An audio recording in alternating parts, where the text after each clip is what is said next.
Hello everyone, welcome to my channel. I hope everyone is having a wonderful day. Before starting the video, please go ahead and hit the subscribe button and give this video a like up. Star Trek Strange New Worlds is heading into its final 2 seasons, and the last 16 episodes must deliver something that Star Trek, the original series, ever did.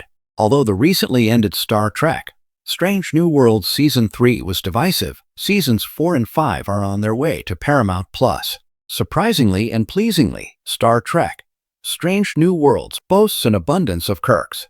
Star Trek Strange New Worlds series premiere ended with the surprise introduction of Lieutenant Sam Kirk Dan Jennott, a friend of Captain Christopher Pike Anson Mount, who is a xenobiologist on the USS Enterprise.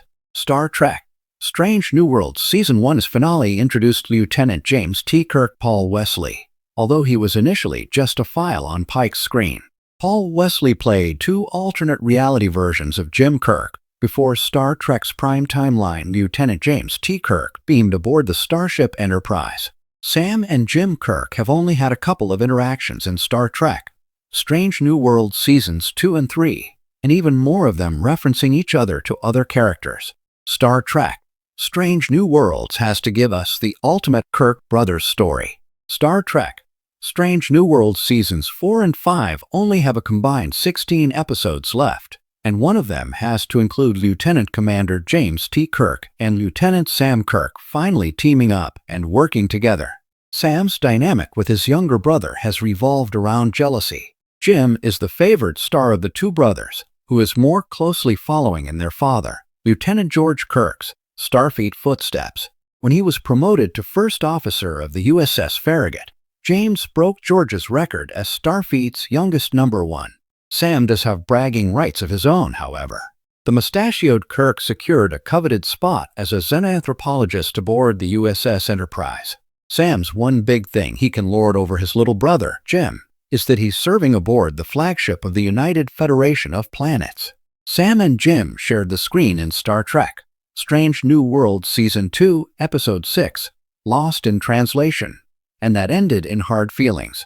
Star Trek Strange New Worlds Season 3's finale, New Life and New Civilizations, saw Sam offer Jim a glass of whiskey as an olive branch, and the Kirks drank together like brothers should. Star Trek Strange New Worlds' final 2 seasons must team Sam and Jim Kirk together on a mission, so we can finally see the Kirk brothers work together for the first time since Sam was introduced in Star Trek the original series 58 years ago. Perhaps Sam is temporarily transferred to the USS Farragut and placed under his younger brother's command.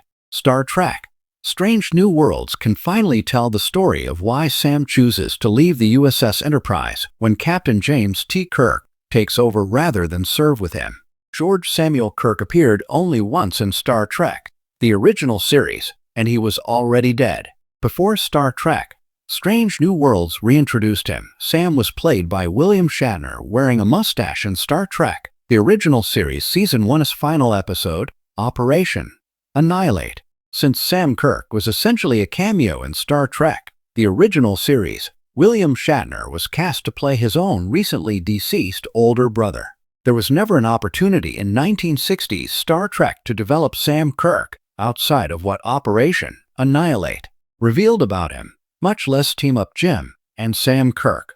Sam Kirk was an afterthought for 55 years and was not mentioned outside of Star Trek novels and ancillary materials before he resurfaced aboard the Starship Enterprise in Star Trek Strange New Worlds series premiere. Star Trek Strange New Worlds Seasons 4 and 5 must not only take advantage of this golden opportunity to team up Sam and Jim Kirk, but the prequel saga could also answer even more questions about the Kirk family. James and Sam's father, Lieutenant George Kirk, has not appeared in Star Trek's TV series canon. George Kirk was played by Chris Hemsworth, and his wife, Winona Kirk, was portrayed by Jennifer Morrison in J.J. Abrams' Star Trek 2009. Interestingly, George and Winona Kirk in Star Trek 2009 technically count as taking place in Star Trek's Prime Universe canon, since they existed when Nero Eric Bana time traveled from 2387 aboard the Narada, and the Romulans destroying the USS Kelvin is what created the alternate Kelvin timeline. However, Star Trek Strange New Worlds has the unique opportunity to recast George and Winona Kirk and establish the entire Kirk family together. Perhaps George and Winona will appear at the end of Star Trek Strange New Worlds when James becomes Captain Kirk and takes command of the USS Enterprise. Curiously, Star Trek Strange New Worlds has also not mentioned the fact that Sam Kirk is already married and has young sons. There is plenty of opportunity for Star Trek Strange New Worlds' final 16 episodes to fully round out the Kirk family legacy. Star Trek Strange New Worlds' executive producers and co-showrunners, Akiva Goldsman and Henry Alonso Myers, hope to continue Captain Kirk's Starship Enterprise in a spin-off dubbed Star Trek Year One. But by then, Sam will have already exited the Enterprise, and it will be too late for Sam to team up with Jem. When Star Trek Strange New Worlds premiered, it was hailed as a love letter to the optimism, color, and episodic adventure that defined the original series TOS. But as the show gears up for what will likely be its final seasons, fans are beginning to realize that this series isn't just about nostalgia, it's about finishing unfinished business. Nearly 6 decades ago, TOS set the stage for a bold new universe, but it ended before it could give audiences the payoff it promised. Now, Strange New Worlds has the chance and the responsibility to finally give fans what they never got 58 years ago. TOS. The promise cut short. When TOS debuted in 1966, it promised Strange New Worlds and boldly going where no man has gone before. The early episodes teased deep philosophical questions, thrilling space exploration, and complicated human drama. But due to rating struggles, budget issues, and network interference, the series was canceled after just 3 seasons. Fans were left with dangling character arcs, unexplored relationships, and plotlines that never reached their full potential. Kirk and Spock's friendship was cemented, but never truly tested in the way modern TV storytelling could allow. Uhura, Sulu, and Chapel were given introductions, but rarely meaningful growth. Pike's tragic fate was revealed but left largely unexplored until decades later, and the promise of Starfleet's expanding frontier often fell victim to the restrictions of 1960s television budgets. In short, TOS planted seeds but never allowed them to fully bloom. Strange New Worlds. Picking up the torch, Strange New Worlds thrives because it embraces what worked in TOS: episodic storytelling, moral dilemmas, humor, while layering in modern serialized character development. It doesn't just nod to the past, it deepens it. We've seen Pike wrestling with the knowledge of his eventual fate, Uhura evolving from cadet to one of Starfleet's most iconic officers, and Spock exploring the delicate balance between logic and emotion. These arcs echo TOS, but add the depth and continuity that the original show could never give. Yet, as the show approaches its conclusion, there are several specific gaps left by TOS that it must address if it wants to satisfy fans who have been waiting nearly 60 years. 1. The full exploration of Pike's fate. TOS gave us a glimpse of Christopher Pike in the menagerie, showing him confined to a wheelchair after a horrific accident. But it never gave fans the emotional journey leading to that tragedy. Strange New Worlds has wisely built Pike's foreknowledge of his destiny into the heart of the show. His courage, his dread, his quiet acceptance, it all makes him one of the franchise's most tragic captains. But his final seasons must take us to the very brink of that fateful moment. Fans don't just want to know what happens to Pike. They want to feel it.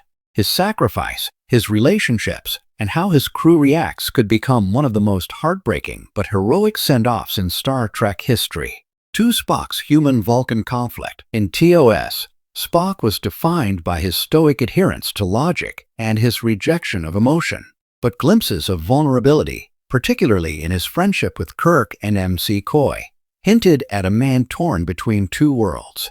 TOS never fully unpacked that struggle, partly due to episodic restraints. Strange New Worlds has made Spock's identity conflict a central theme. His romance with Turing, his experimentation with emotion, and his mentorship under Pike all give weight to his journey toward becoming the Spock we meet in TOS. The final seasons must show how Spock grows into the man who would later give his life for the Enterprise crew in the Wrath of Khan. His evolution must bridge the passionate young officer of SNW with the disciplined icon of TOS. 3. Uhura's True Rise. Nichelle Nichols' Uhura was groundbreaking, but TOS often sidelined her to communications duties with little character depth. The promise of her role was never fulfilled, and her importance to the bridge crew often went unrecognized in the scripts. In Strange New Worlds, Celia Rose Gooding's Uhura has already been given a much richer story, grief, mentorship, and the beginnings of her confidence as an officer. But her arc must continue upward. By the finale, Uhura should stand tall not just as a supporting character, but as a leader in her own right, paving the way for her commanding presence in later Trek stories. This is the redemption TOS never gave her. For a fuller ensemble, TOS was very much the Kirk Spock and McCoy show, often at the expense of the other characters. Strange New Worlds has corrected this by giving spotlight episodes to Lon, Ortegas, M'Benga, and Chapel. Each of these characters has their own wounds, hopes, and agency. As the series heads toward its finale, these arcs must be wrapped with care. Fans want to know what becomes of Lon's legacy, whether Ortegas will finally get her moment of recognition as more than the witty pilot, and how Chapel's relationship with Spock will evolve or shatter. By giving its ensemble full stories, Strange New Worlds can achieve the balance that TOS never did. 5. True Exploration. Despite its title, TOS was often constrained by budgets, reusing sets, and leaning on Planet of the Week episodes that mirrored Earth history. Strange New Worlds has the benefit of modern technology and budgets that allow for grander visions. But exploration isn't just about visuals, it's about discovery. The final seasons must deliver on the show's promise to explore strange new worlds in ways that challenge our morality, reflect our society, and inspire our imagination. Trek has always been at its best when its aliens are mirrors of ourselves, and SNW has the chance to deliver powerful allegories that TOS only scratched the surface of. 6. The Bridge to TOS. Finally, Strange New Worlds must connect its narrative to the world fans know begins in 2265 with Kirk's Enterprise. That doesn't mean it needs to rush into full-on TOS recreation, but it should carefully thread the needle, leaving Pike's story complete while setting the stage for the legendary 5-year mission. Handled well, the finale could be both an ending and a beginning. The closing of Pike's chapter and the seamless handoff to the story that started it all. A legacy fulfilled. When the original series ended 58 years ago, fans were left hungry. The promise of Strange New Worlds was never fully realized, and many characters remained sketches rather than full portraits. Strange New Worlds is uniquely positioned to correct that. Its final seasons have the opportunity to deliver what TOS never did: the full arc of Pike's tragedy, the rich exploration of Spock's humanity, Uhura's rise to prominence, meaningful ensemble storytelling, and a true spirit of exploration that pushes beyond the limits of 1960s television. If it succeeds, Strange New Worlds won't just be a prequel or a nostalgia trip. It will be the long-delayed fulfillment of Star Trek's original promise. It will give fans the closure they've waited nearly 6 decades to receive, while inspiring the next generation to look to the stars. And in doing so, it will prove that the mission of Star Trek, to explore, to question, to dream, is one that can finally be completed, even if it took 58 years to get there. Thanks for watching this video. Please subscribe to our YouTube channel and stay with us.